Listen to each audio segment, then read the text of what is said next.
On another episode of What in the Hot Crispy Kentucky Fried Fuck, I want to talk about Ed McMahon. Now, I've known about this for a while, and I just haven't talked about it, but it showed up so many times in my video yesterday about the Mandela effect that I thought, why not? Because none of us want to live in this glitchy-ass multi-universe alone, so come with me. You guys remember Ed McMahon, right? I remember him. We all remember him. You know, the old guy that would roll up to random houses with the camera crew, a bunch of helium balloons, and a check the size of a twin mattress. The guy that was the face of Publishers Clearinghouse. And we all grew up thinking that if we peeled that big gold circle off the junk mail, licked the envelope, and prayed a lot, that he would show up at your front door to make your mother rich while she stood in her nightgown, sobbing on the front lawn. But now they want us to believe that he never worked for Publishers Clearinghouse. That instead he worked for some knockoff brand called American Family Publishers. I've never heard of you, not one time. You sound like the Temu version of sweepstakes. They also want us to believe that Ed McMahon never delivered any checks to anybody's house. Then who was delivering the checks? Some guy driving a fucking old rebuilt Dodge with one balloon tied to his antenna? No, it was Ed, the guy with gold jacket energy and the "you're a millionaire now" smile.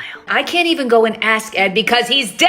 They're always dead. That just makes it feel like a conspiracy theory wrapped up in a fever dream. Like somebody scrubbed the footage and said, move on. I will not, thank you. And while we're losing our grip on reality, can we talk about the dollar sign? The one I remember had 2 lines, not one. Now it's just got one lazy noodle of a line like it gave up halfway through. And to the people that keep putting the dollar sign after the number instead of before, you are the reason that I clench my jaw at night. The dollar sign goes in the front. That's how it's always been. We're not animals. Look, I don't know what timeline we're in or who messed with the simulation, but in my timeline, Ed McMahon worked for Publishers Clearinghouse, and the dollar sign had 2 lines, period. And if anybody sees Ed in another dimension, you tell him that we remember.